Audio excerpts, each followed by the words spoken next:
Hello student, આજે આપણે starting and running characteristics of DC series motor આ topic ઉપર ડિસ્કશન કરવાના છીએ.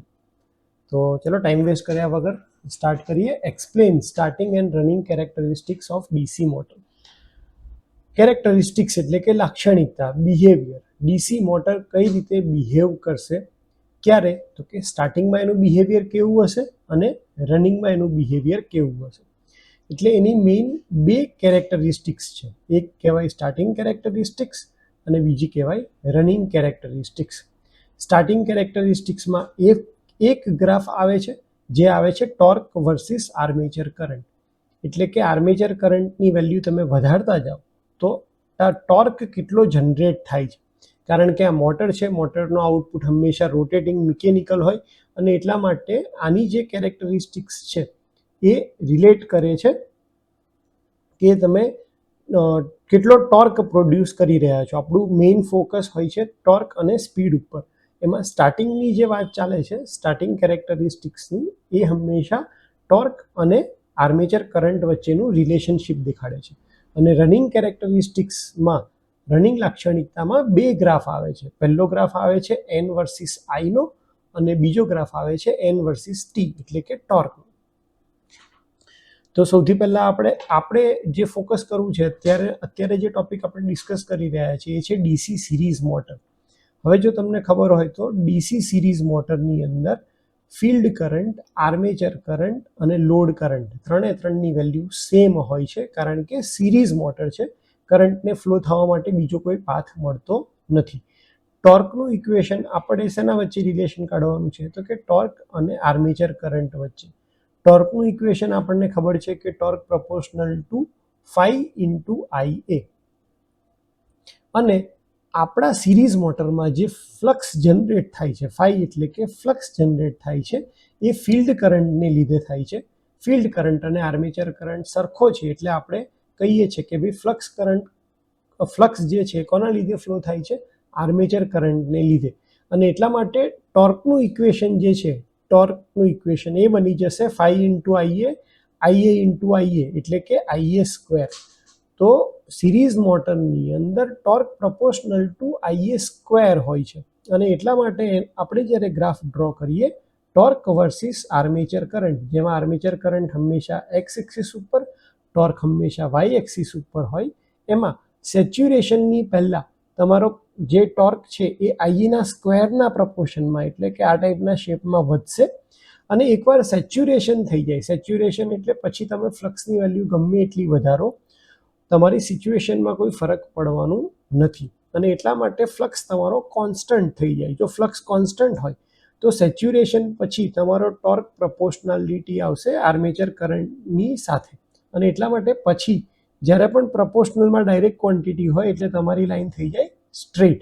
એની પહેલાં સ્લાઇડ પેરાબોલા જેવી લાઈન આવે છે. એટલા માટે સિરીઝ મોટરની અંદર આ ટોર્ક શેને પ્રપોર્શનલ છે, તો કે આર્મેચર કરંટના સ્ક્વેરને પ્રપોર્શન છે. અને એટલા માટે પણ આપણે કહી શકીએ કે ભાઈ સ્ટાર્ટિંગમાં જ્યારે આ કરંટ તમે જુઓ ઓછો હશે તો પણ તમારો ટોર્કની વેલ્યુ તમને કેવી મળશે, બહુ જ વધારે. કારણ કે આઈએના સ્ક્વેરના પ્રપોર્શનમાં ટોર્ક તમારો પ્રોડ્યુસ થાય છે. અને એટલા માટે સિરીઝ મોટર હંમેશા એવી જગ્યાએ યુઝ થાય છે કે જ્યાં સ્ટાર્ટિંગ ટોર્ક વધારે જરૂર પડે. સ્ટાર્ટિંગ ટોર્કની વેલ્યુ જ્યાં વધારે જોતી હોય ત્યાં હંમેશા આપણે સિરીઝ મોટરનો યુઝ કરીએ છીએ. જેમ કે ટ્રેક્શન લઈ લો, તમે લિફ્ટ લઈ લો, હોઇસ્ટ લઈ લો, ક્રેન લઈ લો, આ બધી જ જગ્યાએ આપણે સિરીઝ મોટરનો યુઝ કરીએ છીએ. કારણ કે એમાં આપણને સ્ટાર્ટિંગ ટોર્કની વેલ્યુ કેવી મળે છે, વધારે મળે છે. હવે જો રનિંગ કેરેક્ટરિસ્ટિક્સની વાત કરીએ એટલે કે સ્પીડ વર્સિસ આર્મેચર કરંટ અને સ્પીડ વર્સિસ ટોર્ક, તો આ કેરેક્ટરિસ્ટિક્સમાં, રનિંગ કેરેક્ટરિસ્ટિક્સમાં જે બે ગ્રાફ ડ્રો કરવાના છે એ બંનેના નેચર સેમ જ આવશે. આ એનો પ્લસ પોઈન્ટ છે, યાદ રાખવા માટે બહુ ઇઝી છે કે બંને ગ્રાફના નેચર સેમ આવશે. કેમ? કારણ કે ટોર્ક અને આર્મેચર કરંટ એ બંને એકબીજાને રિલેટ કરે છે. Torque proportional to phi into IA છે એટલા માટે. તો જેવો ગ્રાફ તમારો એન વર્સિસ આઈએનો આવશે એવો જ ગ્રાફ એન વર્સિસ ટોર્કનો આવશે. આપણે એની પહેલાં જે રનિંગ કેરેક્ટરિસ્ટિક્સ ડ્રો કરવા માટે જે બેઝિક ખબર હોય કે EB proportional to 5ZNP divided by 60 છે, કોન્સ્ટન્ટ ટર્મ દૂર કરી દઈએ તો EB પ્રોપોર્શનલ ટુ થશે 5 × n. સ્પીડના ટર્મ્સમાં, કારણ કે આપણે આ બંને ગ્રાફ શેના ટર્મ્સમાં ડ્રો કરવાના છે, સ્પીડના ટર્મ્સમાં, તો n પ્રોપોર્શનલ ટુ થઈ જશે EB/5. બેક EMF કઈ રીતે મળે છે, તો કે વોલ્ટેજ, મેઇન વોલ્ટેજમાંથી તમે આર્મેચરનો ડ્રોપ બાદ કરો ત્યારે તમને આ EBની વેલ્યુ મળી જાય છે. તો રનિંગ કેરેક્ટરિસ્ટિક્સ ડ્રો કરવા માટે આપણે સિરીઝ મોટરની અંદર જે ફ્લક્સ છે એ શેને લીધે પ્રોડ્યુસ થાય છે, તો કે આર્મેચર કરંટ. કેમ આર્મેચર કરંટ હું કહું છું, કેવું મારે જોઈએ ફિલ્ડ કરંટ, પણ હું કહી રહ્યો છું આર્મેચર કરંટ. કેમ? કારણ કે સિરીઝ મોટરમાં IA અને IF બંનેની વેલ્યુ કેવી છે, સેમ. એટલે આપણું ઇક્વેશન થઈ જશે કે ભાઈ સ્પીડ પ્રપોર્શનલ ટુ EB/IA.